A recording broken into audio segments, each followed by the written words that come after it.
Network Entertainment.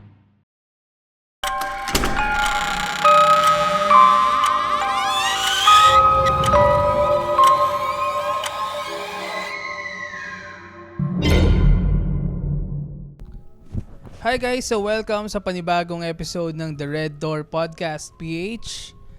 I'm sure kilala niyo tong kasama namin ngayon. Yes, tama. Ang daming nagre-request sa'yo, Buji, na mag-guest daw sa Red Door Podcast. Parang kung ikaw yung pangalawa, yung pinakauna yung Ate Bebs. correct, yung lagi nagsi-COD.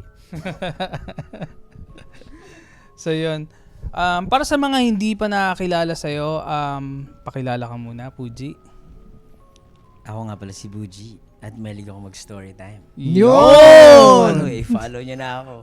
Tama. Hindi, ako pala si Buji, isa akong content creator at sa internet nagkikwento ako ng mga kwentong katatakutan at Yes. kung ano-anong kalokohan. So, Nice. ayun. Aside from nakakatakot na mga kwento, grabe, isa to sa mga kilala kong ang daming napupuntahang lugar. Iba-iba. Siya yung living proof na ang passport ay hindi lamang ID. Kasi kung sakali ako magka-passport ako, ID lang talaga silbi niyan sa akin. Pero to si Buji, punong-puno na ata ng tatak passport neto. Medyo parang gano'n. Mahilig rin akong mag-travel, mag-bike, at kung ano-ano pa, kung saan-saan. Ganun. Ayan. Pwede mo bang ikwento? Kasi parang may nabanggit ka sa akin na travel talaga yung gusto mo. Okay, so bago ako maging content creator, nagsusulat ako sa dyaryo tsaka sa mga magazine. So, yung yung sinusulat ko nun, very travel related. So, lagi akong lumilipad. So, nagkaroon ng pandemya at bawal lumipad, 'di ba? Kasi parang nagkaroon ng lockdown. So, nawalan ako ng trabaho. Hindi ako pwedeng mag-travel, hindi ako pwedeng basically, naging jobless ako. So, gumawa ako ng content. Gumawa ako sa Facebook, tsaka, pwede ba sabihin ng platform? Yeah. Facebook, tsaka Instagram. Gumawa ako. Tapos na-addict din kasi ako sa bike noon eh. So, gumawa ako ng content na parang nagsusulat ako sa dyaryo tsaka magazines. Doon ako nagsimula ng content creation. Cycling, tapos parang mga feature articles, ganyan. So eventually, pinapakita ko na rin yung mukha ko. Tapos, nagkaroon ako ng COVID. Nag-quarantine ako. Nag-download ako ng TikTok. Tapos parang natuwa ako, TikTok, ganyan. Sabi ko, gusto ko na maging content creator sa TikTok. Pero ayoko na mag-bike kasi literal na napagod na ako. Ganyan. Tsaka wala pa rin travel nun eh. So, ayun, eventually, nagkwento na lang ako. Tapos naging story times. Parang mga tao gusto nila kwento ka naman ng horror films, ganyan, mga horror story time, ganyan. Tapos, nung pwede na mag-travel, ayun, gumala na talaga ako, Pro Max. Tapos doon na ako nagkikwento ng mga horror films sa mga pinupuntahan kong lugar. Oo, napaghalo na yung dalawang bagay na gusto mo, no? Oo. Actually, amazing kasi yung magkwento pa lang hirap na. Tapos syempre, napanood din kita, nagbabike ka, tapos habang nagkukwento, sabi ko, paano yun? Naku, Ang mahirap. galing. Wala, ano lang. Talent talaga. Passion. Oo, passion lang, may ma-upload, gano'n. Oo, no, correct. Pero nabanggit mo pala kanina na late na nung nagpakita ka ng mukha. Late na. So dati, paano yun? Dati, wala, susulat lang ako. Ang ginagawa ko lang, pipicture ako, tapos isusulat ko lang yung kwento. Tapos parang eventually, sabi nung mga, syempre inaaral mo na yung content as you go along, sabi nila, mas dadami daw yung reach mo kapag magpapakita ka na ng mukha. So, trinay ko na ng mukha. Hindi naman na-bad trip yung mga tao sa mukha ko. So, I guess okay naman. So yun, nag-work sa akin, nagpakita ang mukha. Wala, ganun pa rin. Ganun pa rin, hindi siya nag-ganun. Yan din struggle ko eh. Hindi ko rin alam kung anong mukhang ihaharap ko eh. Oh. Yung kwento nandyan eh, yung mukha wala eh. Anyways, ayun, unang tanong. Tinanong ko na rin sa'yo to before. Kaya mo bang magkwento nang hindi ka naglalakad? Nako, mahirap yan. Ngayon natin masusubukan kasi nakaupo ka lang. Kasi nakaupo ako ngayon. Pero madalas naglalakad talaga ako na nagkikwento. Kasi, I guess yun nga, di ba? Dami kong ginagawa sa buhay. Multitasking. So, pag may pupuntahan ako, para hindi ako mabore habang naglalakad, nagbabike, di kwento na lang din ako, content na lang din. Grabe, no? Anong zodiac sign mo? Na-curious ako. Libra. Kaya. Hindi, joke lang. Hindi, kasi parang gets ko kasi Libra siya. Ganun talaga yung personality Ano bang nila. personality ni Oo Libra? nga eh. Parang when it comes to like passion, when they like something, they will really do it. They will find ways. So, ganun yung personality. So, ayan. Si Tyra Banks, anong zodiac sign nun? Hindi ko alam. Kasi magaling din sa passion yun eh. Ano ba? Fashion yun, hindi passion. Ang hirap. Joke time. Joke time. Hindi story time, joke time. Pero yung mga kinukwento mong story, sa'yo din ba siya or it comes from like different people? Yung una kong viral story, siya, fiction siya. Katang isip lang siya. Oh. So, Pwede mo ba i-share sa amin? okay, kay kwento. Story time. Story time. Nagsimula nung nag-TikTok kasi ako, sabi ko, bago ako magsimulang mag-upload sa TikTok, parang nag-subscribe ako sa isang challenge. Personal challenge lang na 30 days, kailangan mag-upload ako araw-araw. Kahit 11:59 PM, basta that may ma-upload ako. As in, from 0 followers, ganyan. Para lang, try mo kung ano lang mangyayari, ganyan. So, 30 days. Tapos, sabi ko, ayokong gumawa ng cycling content. Kasi nga, napagod na ako. Literal na napagod ako mag-bike sa Instagram tsaka sa Facebook eh. So, edi gawa ako kung ano-ano lang na content. Nag-food review pa ako noon, ganyan. Punta ako sa mga restaurants, gumagawa ako ng mga memes, ganyan, na video. Tapos, yung advocacy ko kasi mobility. Yung there was a time na tatanggalin na yung mga bike lane sa Ayala Avenue. So kami bilang content creators, ganyan, kami yung nag-mobilize. Parang nagprotesta kami na i-retain yung bike lane sa Ayala Ave. Tapos parang kami yung mga leaders of that group. Sabi ko, paano yun? Busy ako dito. Wala akong mako-content. So naisip ko, what if basahin ko na lang yung, or parang i-recite ko na lang yung ginawa kong content dun sa cycling page ko. Gumawa ko ng horror fiction content nung parang Halloween.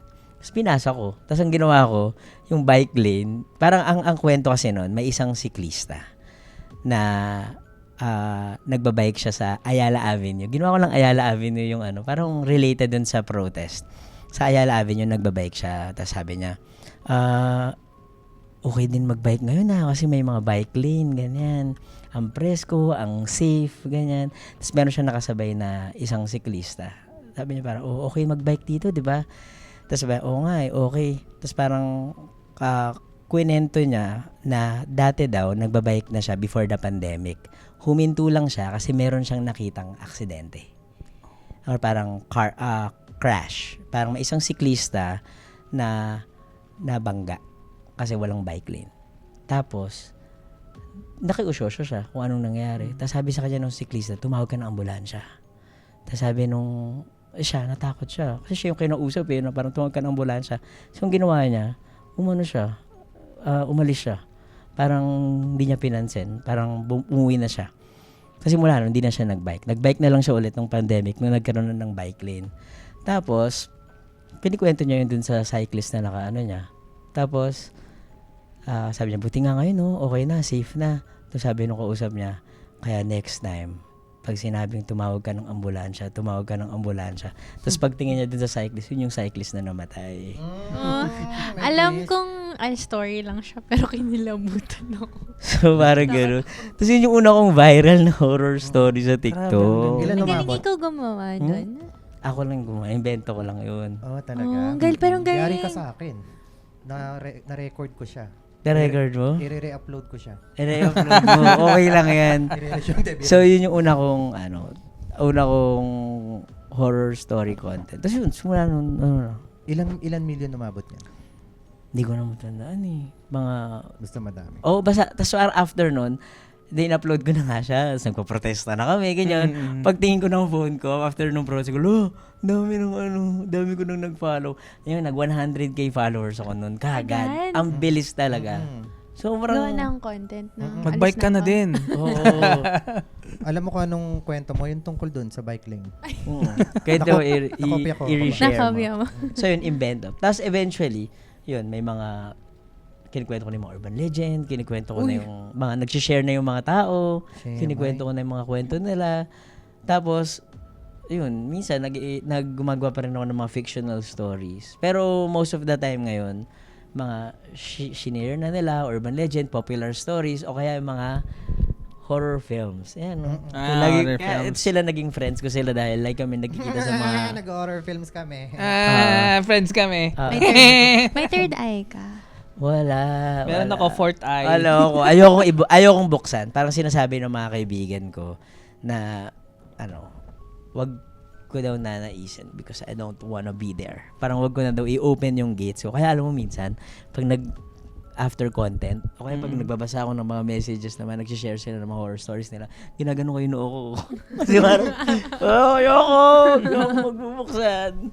Pero ibig sabihin, may kakilala siya na may third eye din. Mayroon mga Really? ibang friends. Sino? Mga friends ko na mga nakakakwento ko, mga college friends, meron sila, nakakakita daw sila. Tapos parang sabi nila, knowing yung personality ko daw na matatakotin, I don't wanna, parang di ko daw naisin na pumunta dun sa... So, matatakotin ka din talaga? Matatakotin talaga ako, alam Ang niyo weird, ba? no? Tayo, actually ako, horror content din ako, matatakotin din ako. Ikaw, James? Hindi naman masabi matatakotin pero ayokong magkaroon ng nakakatakot na experience. Kasi I'm sure matatakot ako. Ay, di ba? May question ako. Meron ka bang experience na syempre nagsushoot ka tapos you're telling the horror story. Tapos during your shoot may nangyaring something creepy din. May ganun ka ba? Kasi 'di ba kapag nagte-tell ka kasi ng ganyan sometimes Na-attract ka you na ngayon. attract. May ganun ka bang experience or wala naman? Feeling ko wala naman. Sana wala naman. Parang At wala naman. least that's good. At saka madalas nagkikwento ko sa may araw. Ay, oo nga, napansin ko, puro may araw yung... May araw. Magko-comment ako mamaya, bawal ba yung gabi? Minsan nagkikwento ako ng gabi pagka late na ako nakapag-shoot. May isang- Or sa parking lot. Kasi sa parang parking... Basta sabi parking lot kasi parang feeling ko lang safe doon ganyan. Ayun yung napanood kong video mo na viral. Sa parking lot, gabi, kinuwento mo yung car and keys na urban legend. Ay, car and keys, head and keys. Head and keys. Alam mo yun, Yung iniwan niya yung girlfriend niya. Oo. Ano nga ba yun? Ano nga bullet kwento Alam mo? mo, ito, yung... Nakaka-stress kasi parang... Ano? yun parang hindi pa ako content creator. Lagi ko yung kinikwento sa mga kaibigan ko kapag nagro-road trip kami. Actually, oo nga. Kasi tinutulugan ako yung nagdadrive tinutulugan nila ako. Pero parang hindi nila ako tulugan. Ito yung kinikwento ko sa kanila lagi. Sa isip ko, kwento ko kaya sa TikTok to. Tapos yun, anyway, yung kwento niya is, sa isang liblib na lugar. Laging liblib na lugar, diba? oo. Sa isang liblib na lugar, merong couple. Mag-boyfriend, girlfriend sila. Tapos, madilim. Tapos biglang naubusan sila ng gasolina. Sabi nung guy, dito ka lang sa loob ng kotse. Lalakad lang ako kasi may parang gasoline station na pwede ko namang lakarin. Kukuha ako ng gasolina, tapos pupunta ako dito. Tapos, bago umalis yung boyfriend ng kotse, may nakita sila isang babae na parang merong mentally unstable. Tapos yung ginawa niya, bigla niya sinishake yung kotse. So, parang nakakatakot, diba? Kasi, parang out of nowhere, biglang may babae, tapos biglang ginugulo kayo. Tapos, umalis yung babae. Tapos sabi ng lalaki, hindi. Sabi ng babae, huwag ka na umalis, ganyan. Sabi ng lalaki, hindi. Wala namang mangyayari sa akin masama eh. So, umalis yung lalaki. Tapos parang, basta ang bilin lang niya, ilak mo lang yung pinto. Tapos babalik ako dito. Di alis na yung lalaki, punta sa gasoline station. Tapos maya, dumating ulit yung babae. Tapos parang nagwawala na naman siya. Sinishake niya yung kotse. Tapos yung babae naman, na yung girlfriend, natatakot. Pero secure siya kasi nakalak yung pintuan eh. Tapos maya, parang, okay, bala ka dyan, deadma ka, ganyan. Maya, after a few minutes, bumalik ulit yung babae. Sinishake niya ulit yung kotse. Pero yung babae, mas confident na siya na walang mangyayari. Kasi nga nakalak. Maya-maya, biglang tumingin sa kanya yung babae. Yung babae sa labas, biglang tumingin sa kanya, nakangiti. Tapos biglang maya-maya may inangat siya. Inangat niya yung ulo ng boyfriend niya. Uy, ano ba yan? Tapos maya-maya may inangat siya sa kabilang kamay niya. Yung susi ng kotse. Hala! So, yun. Kinikwento ko yun sa mga friends ko habang kami sa may Ano liblib to, na gawa mo lugar. din yung story? Hindi, urban Urban sikat legend. siya. legend. Urban Lagi, legend yun. urban Okay. legend siya. Lagi kinikwento talaga siya nung bata pa lang kami. True Philippine ghost stories yan. Okay. Oo. Tapos, Ano, dinadagdag mo yung detail ng Twinkle Twinkle Little Star? O Hindi, na? ano yun? May Kasi version kasi niyan. kumakanta yun. May version kasi niya na parang kumakanta pa yung babae sa labas ng No! Twinkle. Oo, Twinkle Twinkle tapos nung last yung habang inaano niya yun. Mas nakakapanin. ayoko na. Meron pa tuloy. nga yun, No Paps. way! Yung ganon. Meron pang version yan, Paps. May version pa yan na kinaumagahan. Nakita yung kotse. Hindi pa tayong babae sa loob. Ano? Pero pagkakita sa kanya, kumakanta siya ng Twinkle Twinkle Little Okay na ano siya na Oo. Na parang na-possess, na ano siya, na-disorient nabaliw. siya. Oo, na ano. Parang gano'n. Wow, di ko alam yung Twinkle Oo, Twinkle. di ko Nakakatakot. Pag nagkaroon ng movie, no, pwedeng gano'n, no? Oo. Twinkle Twinkle. May ano. Pero alam mo, hindi pa yung ginagawa ng pelikula, no? Di ba siya nasama sa Urban Legend, Paps? Wala, Paps. Walang hidden kiss doon, no? Walang hidden Wala. kiss. Pero feeling ko, kung napanood nyo yung episode namin nakasama si Theo, nakarang episode, sa Wag Kukurap ni Ding Dong Dantes. Oo. Napagkwentuhan namin yun ni Theo doon sa nakarang episode. Nagawan ata to ng Filipino version doon sa show ni Ding Dong Dantes. Wag Kukurap. Tapos may paparating sila ngayon, Wag Kang Lilingon. Bago? Mm-mm. TV show? Hindi, movie. Pelikula? Mm-mm. Di ba meron na nun dati? Hindi ko lang alam Wag eh. kang lilingon? Mm-mm. May movie dati yun, ah. Ay hindi, Wag Kukurap. Wag sasabat ata. Ewan ko ba? Ang alam, Wag mag-iimbento, wag sasabat. Parang ang alam ko lang, wag kang Biti. biti. Corny. Joke time! Joke time! Uy, grabe. Yung kwento mo, natakot tuloy ako mag-drive. Nagdadrive pa naman yun. Kasi, pag... Basta may gasolina lang yung kotse mo, okay na yun. paano nasiraan. pag nasiraan? Ayaw nga. Yun Hindi lang. kasi madalas kasi kapag like nag-uwian kasi ako sa province, ang long drive pa naman nun. Nakakatawa. Unfollow ko na si Bougie pala. Charot. bakit? Nakapalo ka ba? Uy, grabe Ang ka tanong, naman. nakafollow ka ba? Nakakatakot yun as in talaga. Pero yun ba yung parang, I guess, pinaka-scary for you? Ano, may lahat nun scary for me. As in, Meron din kasing effect yung pagkukwento mo, yung boses mo. Oo, Tapos actually. nagpo-pause siya, so parang nai-imagine ko na. alam mo, dati, meron pa akong ginagawang technique habang nag-video. Tinigil ko na ngayon. Kasi parang natatakot yung mga tao. And at the same time, hindi ko alam kung na-offend din ako. Kasi ang ginagawa ko dati, di siya pala naka-selfie. Pag may punch, may yung keyword na nakakatakot, ang gagawin ko, ilalapit ko yung yung isa sudden shift ko sa mukha ko na parang bulaga, parang ganon. Tapos yung mga tao, parang mga comment nila doon, Kuya, natatakot kami pag sinuzoom in yung mukha mo. Tapos parang yung mga tao, di ko alam kung natatakot kami sa kwento o natatakot kami sa mukha mo. Tapos parang naisip ko, teka lang, parang sinasaktan na yung pagkatao ko dito.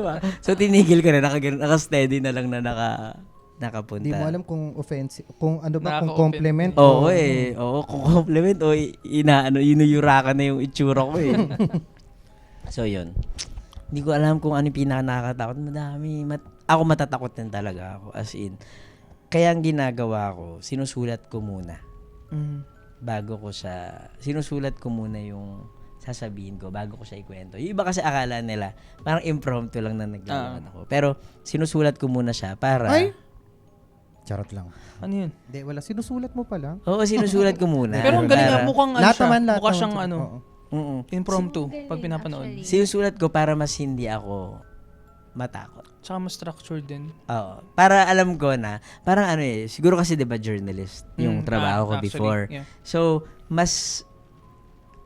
dahil nga natatakot ako sa horror content, parang natutuwa ko, I take pleasure kapag nakakraft ko yung words Mhm. at natatahi ko yung mga kwento na parang na nakakatakot siya para sa audience ko.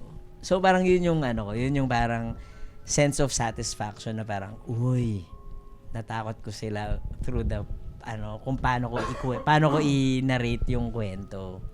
Kung paano ko tinatahi, kung paano ko babawiin, kung paano ko paano magkakaroon ng element of suspense yung story. Iba talaga pag writer, no? Kasi 'di ba writer ka. At saka kwento mo nga yung topic. Hindi ko alam kung alam ko yan. Ako Topic hindi. na yan. Kwento mo, no? Etong kwento na to, kwento na to sa amin sa probinsya namin dati pa. Na, Pwede sabihin yung province. sa Panay Island. Panay. Pero for some reason, kwento rin siya sa mga ibang isla sa Pilipinas, sa Aklan. Pero kwento rin siya sa Mindanao, kwento rin siya all over na maski sa Ilocos kinikwento din siya. Marami yan actually. So yung kwento nun ay kapag naglalakad ka, tapos pag meron daw tumapik sa'yo na stranger na hindi mo kilala, ang dapat gagawin mo, tapikin mo siya pabalik. Kasi hindi mo alam na yung nakasalubong mo ay aswang. Ang sinasabi nila na kaya mo kailangan tapikin pabalik yung tao kasi ibig sabihin nun, pinapakita mo sa kanya na hindi ka nagpapatalo. Pag ginanon mo siya, pag ginanon ka niya, tatapikin mo pabalik parang, uy, hindi ako papatalo sa'yo. Same as kapag tiningnan ka niya, dapat hindi ikaw yung unang bibitaw ng tingin. Kasi ibig sabihin, kapag ikaw yung unang bumitaw ng tingin, mararamdaman ng aswang na, ay, mahinang nila lang to. Pwede ko siyang maging biktima. Madali ko siyang So, yun, kwento ko yun na yung kwento ng isang guy na, fiction din to. Ginawa ko lang siyang fiction para meron siyang, may sinusundan yung mga tao. Na pumunta sa isang outreach program sa isang isla. Tapos, may isang guy na tinapik siya pero hindi siya tumapik pabalik. So eventually naging aswang siya. Tapos sinabi ko doon na ako pinakain, parang tinapik din niya ako. Pero hindi ko naman, dahil kilala ko siya, hindi ko alam na aswang na pala siya. So eventually, parang pinakita ko dun sa video na naging aswang na din ako. Tapos ang ginawa ko, tinapik ko yung kaibigan ko na, basta meron akong kaibigan na malapit sa akin, tinapik ko siya. Tapos ang ginawa nung kaibigan ko, tinapik niya ako, tapos naghabulan na lang kami. Na parang nagtatapikan na lang kaming dalawa. Para lang gawing light yung urban legend na nakakatakot. Pero sa tingin mo, totoo yun? Ala, tinapik ka niya? Topic, no? Stranger ka ba? Hindi ka naman stranger. Buksan ka na ng third eye mo. Ayoko. Joke lang. Joke lang yun. May ang alam ko na kwento yung pag piyesta, kunwari ba piyesta? Di ba pag piyesta sa probinsya, lahat invited. Tapos yung iba na mga katutubo, mga indigenous people, buwababa ng bundok, nakikipiyesta. Pag hindi ka nila natripan, kahit sagi lang, kunwari, taga Manila, nayabangan sila. Ang lakas daw niyan makausog o Kaya kahit masagi ka lang, sasagiin ka lang ng ganun. Ayun, magkakasakit ka, magsusuka ka. So, kailangan sagiin mo rin? Sagiin mo rin pabalik. May ganun pala. Mag-sorry na lang. Hanggang gabi kayo nagaganunan kayo. Magaganon na. Tapos diretso sayawan na kasi di ba bailehan yun. Wala. Kaya pala ganun yung sayo sa kanila. Oo, no. Nakuha pala sagi-sagian. Yan ang alam ko. Pero sa mga ang malakas daw makaganyan yung mga indigenous people na buwababa sa bundok para makipiesta. Ginawan pa sila ng urban legend. Urban legend bigla. Malakas daw energy niyan eh. Pero may mga sa ibang probinsya naniniwala din sila diyan, kunare mga nagbebenta rin yan ng mga mga anting-anting. Oo, yun. Ayun nga, I was about to say, madami akong na-experience na I think it also comes from history pala no? It also comes from their belief before. Kasi pagan sila, di ba? So, meron silang paniniwala na nakakahil yung mga puno, nakakawala ng wala hindi kasi uso sa mga before tayo sakupin ng mga Kastila. Pagano talaga yung yung mga taong nakatira sa archipelago natin. So I guess may mga nag-retain ng ganung paniniwala. Totoo. And kaya may mga nagbebenta nga sila ng anting-anting. Diba? Marami nagbebenta sa sa Pampanga may nakita din ako nagbebenta ng anting-anting Boracay. ng mga Boracay. Tsaka sa ano, Aklan, tama. parang kailangan respetuhin yung belief nila kasi sila yung mga taong unang nag-roam dito sa Pilipinas. Mm-mm. Sila yung mga unang tao na naglakad dito sa Pilipinas. Unang nag-roam. Correct. Sino unang nag-jungle? Hindi ko alam. At Pati nag-gold. nag-tank. Hindi ko alam kung sino na. Kumbaga parang, di ba, kung alam nila yung mga laws of nature, di ba, without the knowledge of Science. modern medicine and science, Mm. saan sila kumukuha? Di ba? So, ibig sabihin, sa power of nature. May naalala tuloy akong kwento nung pumunta ako ng Siquijor. Mm. Di ba yung Siquijor? Kilala siya bilang isang mystic island Yes. kung saan nandun yung mga taong Nagsisplit. nag- Jarot. Mystical. Explain. Kaya matay- joke time. Joke time. Eh yung, di ba nag-ano sila ng, nag-heal, madami daw healers, madaming gayuma, ganyan. Meron daw parang may kwento doon na during the Spanish era, ginagamit kasi ng mga Spaniards yung Catholicism, yung Christianity, para masakop yung Pilipinas. Mhm. Nagkataon daw na sa isla ng Siquijor, sobrang tindi ng mga healers doon, ng mga witches, na hindi ma-infiltrate ng Spanish colonizers yung isla na yon. Mhm. So, ang ginawa nila, para ma-discourage yung mga tao sa ginagawa ng mga taga-Siquijor, ng mga healers sa Siquijor, binansagan nila na masama yung pambabarang, yung traditional healing. So, nagkaroon ng negative connotation yung isla, tsaka yung mga healers. I guess familiar ka doon, di ba? Parang yung mga potions, nagkaroon ng negative Yeah. connotations, ganyan. So, nagsimula daw yun doon, na not necessarily hindi naman talaga siya masama.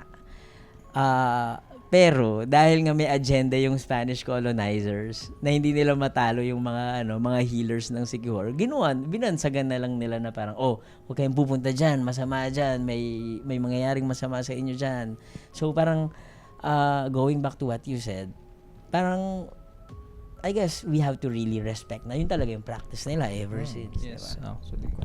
Ano naman yung point of view mo pagdating sa aswang?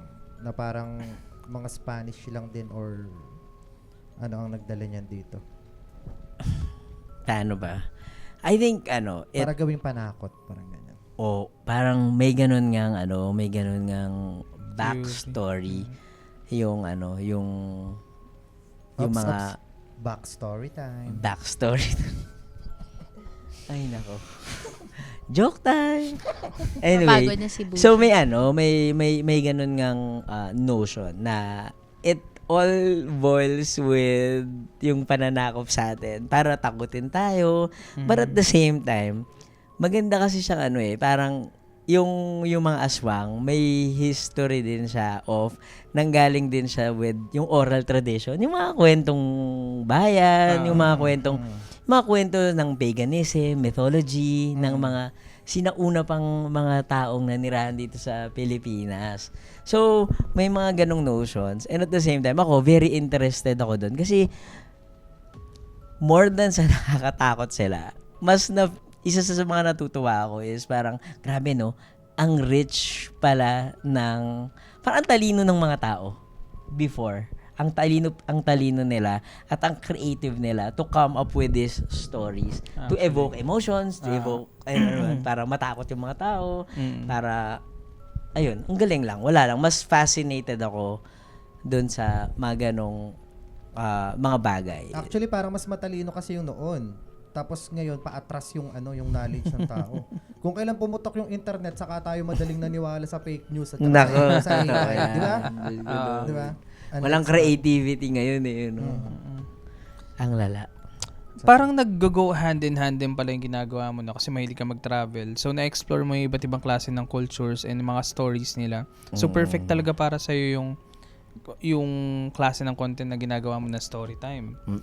Kasi with experience comes yung stories na pwede mong i-share. Mm. So, ano ba, parang meron ka bang possible ba na makita namin in the future na gagawa ka talaga ng mga full-length stories and eventually possible ba na makagawa ka ng mga, let's say, short film or mga into film? Do you see yourself doing that? Kanina pinag-uusapan nga namin yung kung kaya ko bang, yung pumunta sa on the ground. Sabi ko, hindi ko kaya, parang matatakot talaga ako. Pero pwede naman, open naman ako sa mga ganong bagay. Pero, matatakotan talaga ako. Baka mamaya mahimatay na lang ako in the middle of the filming. Pero when it comes to short films, full-length films, okay din sa akin. Pero mas leaning ako towards making a documentary. Oh, documentary. Mas mas journalistic yung Nice. About? yun nga, mga mythology, urban legends, saan sila nanggaling. So, Jessica Soho pa rin yung atake, no? Pero, Maganda niyan, unahin parang punta ng ng Dueñas, alamin kung totoo ba si Tiniente. oo. Since na-mention mo kanina, Jessica, so, di ba, before pa talaga, mahilig kang lumipad-lipad? May bakbak pala no? Hindi, ibig sabihin, di ba? Nabanggit niya kanina. Pagkagabi, mahati yung katawan ko. Ganyan. Nabanggit niya kasi kanina, di ba, Paps? Nabanggit niya kanina na mahilig siyang lumipad. Parang mali yung Tapos kay MJS, sabi ko, so kasi bago pa lumipad yung team. lumipad yung team ni KMJS, lumilipad ka na. Mahilig talaga ako lumipad. Teka lang. Sa aeroplano, ha? Oo, sa aeroplano. Kasi baka isipin din, nakahati yung katawan ko kapag gabi. Tapos lumilipad ako sa mga bubong. Ito pala, may tanong ako. Lengthwise. Kung, di ba nakapag-travel ka na? For sure, may mga horror stories ka rin na nalaman sa ibang lugar na unique doon sa lugar nila. Ano yung pinaka parang, wow, nagulat ka or parang pinaka-interesting para sa'yo? Niisip ko to. Kasi kinakalimutan ko na yung mga kwento sa sobrang tao. Ano ba to? Like, included ba yung different countries? Oo. Different Siguro, eto hindi ko to alam kung paranormal ba to or parang may sape. Pero siguro isa sa mga creepiest stories na nalaman ko is yung, alam mo yung yung dancing plague. Oo. Dancing plague. So pumunta ako recently pumunta ako sa France. Tapos lumipad ako sa France. Sa Strasbourg. Tapos apparently, dun pala nangyari yung Dancing Plague. Tapos parang, habang kinikwento ko yun, parang hindi ko ma-imagine. Sobrang ganda ng lugar. Tapos may nangyari na, may isang babae kasi nagsimula siyang sumayaw ng... Non-stop? Non-stop. Na parang random weird dance steps. Tapos hindi daw niya mapigilan yung sarili niya.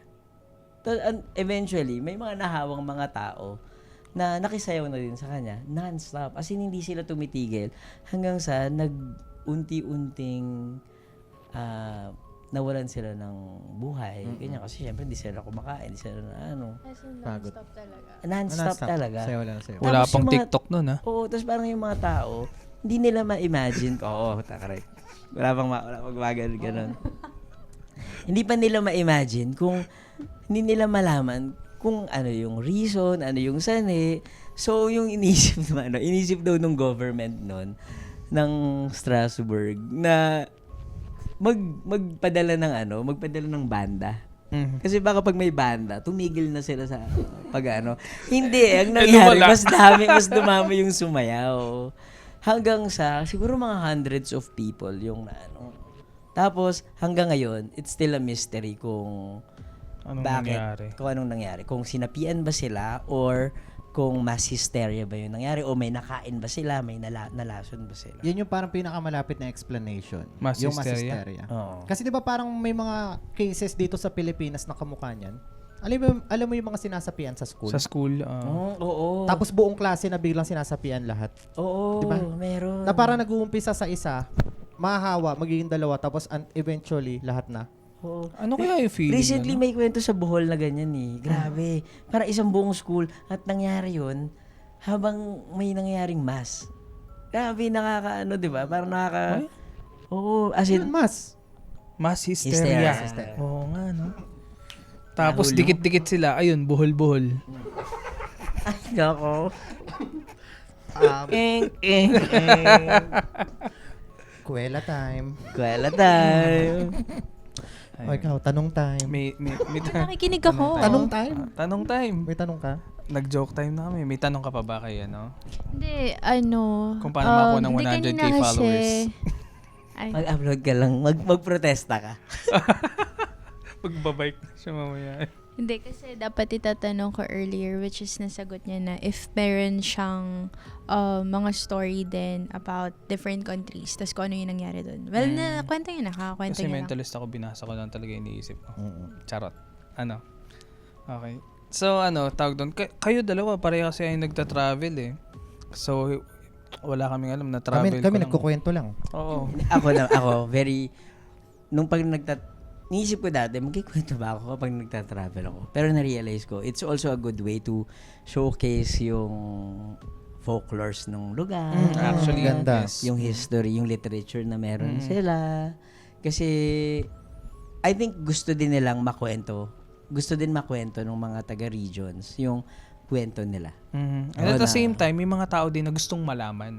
Oo. Ganyan yung ano ko eh. Parang kung sakali makakapag-travel man ako, parang gusto kong mahanap yung alam mo yung hindi lang galing internet na story. Yung talagang kwento. Kumbaga parang katumbas ng isang urban legend. Ay, katumbas ng urban legend sa isang country. Kumbaga sa atin, di ba, meron tayong Samol. Yan, yung ano pa bang Tiniente Guimó, Maria Labo, yung kung ano yung urban legend doon sa country. Parang napaka-interesting kasi. Pag magsa-search ka kasi sa internet, mahirap mahanap. Mahirap kasi minsan lengguwahe nila, hindi mo maintindihan. Unless kung pupunta ka talaga sa lugar na yun at makikinig ka sa kwento ng mga tao. Oo. Diba? Iba pa rin yun. Or pwedeng pumunta na lang sila dito sa sa podcast ninyo. Pwede. Diba? Magkwento sila dito. Correct. Sino kaya pwede ma-invite? Taga-ibang bansa. Meron siya, comment down below. Kung gusto nyo ma-invite kayo dito at ikwento nyo ang kwento ng inyong mga bayan at mga bansa. Wait lang, baka hindi Ay, nila... baka English. Hindi, Paano? Indonesian. Para ka rin si Kidayan, wala rin tako-tako. Korean. Parang hindi naman. Korean. Tante dayo! Rico bayo! Oh, Japanese. Ba't akin Japanese? Sabihin mo lang, Yamete Kudasai. Ayoko. Tinuturuan ka na, ayaw mo pa. Nag-Indonesian na ako. Nag-Korean siya. Ano sa'yo? Japanese. Chinese. Chinese. Sabihin mo lang, wa-achi-achi atu. Hindi ka tayo makancel, no? Hindi naman, no? Siya. Basta ako, hindi ako nagsalita. Ako din. Ay. Nagugas ka, ay. Amir. Ito ka pa si Muno eh. Oo. Ayan. So, sa Hindi, mga... pero maganda din kasi na yung horror story. So, sobrang nakakatakot niya. Gawin light din, di ba? Oo, Pero actually, ito, ganun nga talaga. di na to related sa horror. Kasi syempre, nagsushoot ka sa labas. May lumapit naman sa'yo, tapos parang Weird, umepal, weird. ganun. Mga nag-hello, nagkakamyo. Pero bago ako mag-shoot, titignan ko muna yung paligid. Tuwalag nanunood. Para nahiya kasi ako minsan. Nahiya pa ako sa lagay na yun. Out in the open. Pero kapag lalakad muna ako. Pag nakikita ko na parang, ay, wala tao, safe. Okay, record down, gano'n. Pero, pag wala, dinided mo ko na parang, bala, hindi naman nila ako makakalimutan na naman nila ako dito. Kaya, record na lang. So, wala ka pa naman na-experience na parang weird or negative experience na habang nagsushoot outside? Wala. Iniiwasan ko talaga na. Kaya yung mga tao, may mga nagko-comment na, bakit parang walang tao dyan sa parang nilalakaran, no? Iniwasan ko talaga. Nag-try ka na ba mag-shoot sa cementerio? Sa Paris. Sa Paris lang. Kasi, Ang Paris, social. bongga. kasi tourist destination yun. So, yun, mas confident ako na hindi ako matatakot. Pero, meron kasi marami na cemetery sa bahay ng family ko. For the longest time, nung nagsisimula palang ako sa horror content, gusto ko talaga siyang gawin. Nice. Pero hindi ko kaya eh. Parang tatakot talaga ako. Na-experience mo ng may magpa-picture sa'yo ng mga pogi. Mga followers. Ganun. Hindi kahit di followers ko na rin mga kapwa mo rin content creators pero mga pogi. Ito, mga katabi ko ngayon. Ebidensya!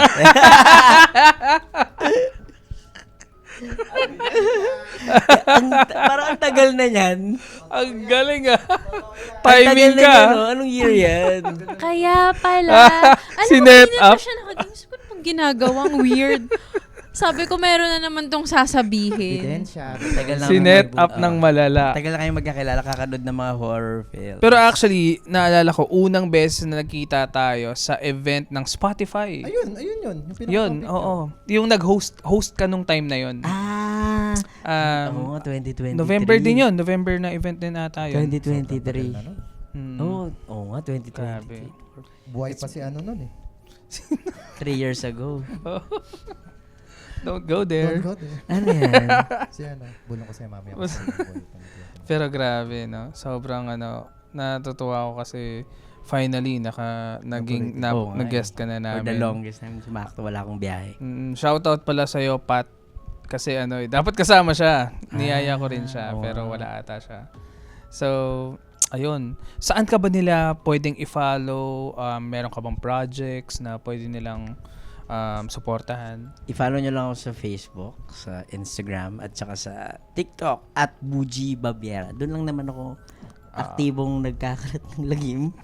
So, Ililink ayan. naman din namin yan sa description box below. Yes. So, ano pa? Kung gusto nyo ng mga horror content, yan. Diyan ako nag-upload. But at the same time, be prepared dahil minsan hindi rin horror content yung mga ina-upload ko na ngayon. Mga kalokohan na din at kung ano-ano pang mga kwento. Travel. Travel, actually, yun. Kung gusto nyong may malaman na bago sa mga iba't ibang lugar, nag-share si Buji Babiera ng mga interesting na Storytime. stories. Ayun. May project ba? Kasi parang, big time to, gaganito lang to, pero... Wala. Project, abangan na lang nila. Tama. Yan, abangan nyo. Kasi baka maudlot. Ay, oo. Tama. May sense. Manifestation technique yan eh. Hindi mo pwedeng sabihin dapat. Ayun. May questions pa ba kayo for Buji? Habang ano pa? Wala, more of like excited. Kasi na-feel ko lang sa kanya. Biglang naging taro segment. Okay lang. Beyond Senses PH. Wag Ayun mo. ba? Beyond Senses PH. Tama na. Kanina pa yan. Hindi, parang nakikita ko lang sa kanya na may incorporate niya talaga yung pagiging journalist and yung content niya. Tapos na, I think in the long run, hindi lang talaga about horror yung gagawin niya. Tapos, magiging successful pa din siya. O ikaw, anong plano mo sa iyo? Anong gusto niyong gawing content, guys? Comment down below. Pray, tanda mo, 30 days daw. Hindi mo narinig yung 30 tip. days. 30 days Oo non-stop. gawin mo. Lagi ko sinasabi sa mga tao, 30 days, tuloy-tuloy. Tapos, kasi doon masisense mo yung masisense mo kung yung discipline, yung Tapos parang Maging mag-engage mo doon. Ano kaya yung content na pwede para sa akin? Basta may ma-upload ka lang. Huwag mo na isipin kung horror ba to, kung makeup ba to, kung mukbang ba to. The thing kasi, sabi nga nila, mag-horror na daw. Pero, ewan ko. Kasi ang dami ko kasing gustong gawin. Like, kalat yung utak ko. Ayun nga, So, sabi niya, di ba, kahit ano. Kasi Kahit ano doon gawin sa 30 days na yun, malalaman mo kung saan ka. Pero, Di ba ako hindi ko nga naisip na pumunta ako sa horror. oh, di ba? Pero kasi, alam mo ba't ina-advise ko sa'yo horror? Tingnan mo, sa lahat ng kinontent ni Buji, ano yung pumutok una? Horror. Oh, horror. okay. Tsaka familiar yung space. Oo, di ba? 30 days, ha? What if 30 days, isama na lang kita dun sa content ko? Pwede. Pwede. Depende. Pero susundan mo siya kung saan bansa siya pupunta. Wala, hindi ko kaya yun. Ikaw ang sasama. Di ba? Ang Lilipad. Lilipad. Ang hirap pala. Ayun. Nilipad ang aming ka-team. Nawala yung isa natin. Nasaan na? Pero Buji, balikan mo tong episode na to. Tingnan mo if magkatotoo yung vision. Oh, vision! Magkakataon yan, i-manifest natin. Na-feel ko lang. Ayun. Yes. Maraming salamat, Buji, sa pagsama sa amin sa episode na to. Sana in the future, kapag may mga bago tayong topics na pwede pag-usapan, may invite ka namin. Oo naman. Ayun. Follow nyo siya, Buji Babiera, sa Salamat po. TikTok at sa kung saan mang platform. Kasi sobrang isa to sa mga una kong nakilala, lalo na sa horror. Kahit na hindi siya nag-horror masyado ngayon, pero kahit may post ka last time na nakita ko yung ilang beses ka lumabas sa TV. Nakita ako, sabi ko, Oh, ayos, ang galing Tapos binasa ko yung Ang lala, na mga mahilig ma-interview sa TV. Mahilig mag-Facebook, saksi. Iba to si Buji, blue check to sa TikTok. Oo, blue check to. Nako, guys, Grabe mahirap. naman. Yung sa akin, binabayaran ko pa yung blue check ko Apply lang. Nag-apply ako. Ilang beses din ako na-decline doon nung nag-apply ako. For blue check. Anong mga pinakita mo? Pag-usapan natin yan mamaya. After ng episode. After ng episode na ito. So yun guys, maraming salamat ulit Buji sa Thank you. pag-guest sa amin. Ayun, and mukhang tatapusin muna natin tong episode na to. So, kung hindi pa kayo naka-follow sa The Red Door Podcast PH, make sure naka-follow kayo, The Red Door Podcast PH, sa lahat ng platforms. And syempre kay Buji Babiera sa mga nabanggit niyang platforms. And kung nahihirapan kayong hanapin, ilalagay namin yung link sa description box below. So, anything else? May mga gusto pa ba kayo pahabol? Ako wala na. Mukhang wala na. Ayun. Follow nyo si Prey, kahit wag na ako. Para di niya na ako Oo. kinukulit. Pag finallow nyo siya, 30 days content daw. Ayun. So, again, maraming salamat guys sa panonood sa episode na to. Kita-kits ulit sa susunod na episode. Again, my name is Tito Ian Lee. And my name is Prey. Ako naman si Tito James Zhu, kasama si Buji. At kami ang The Red Door Podcast PH. Bye! Bye!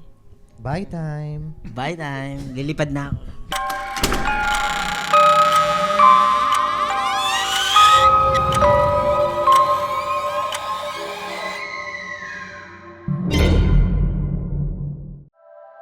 The opinions of podcast creators, hosts, and guests are not necessarily reflective of the official stance of the Pod Network Entertainment, its hosts, or other network programs. The content created by the people behind the podcast is personal and not meant to harm any religion, ethnicity, group, organization, company, or individual.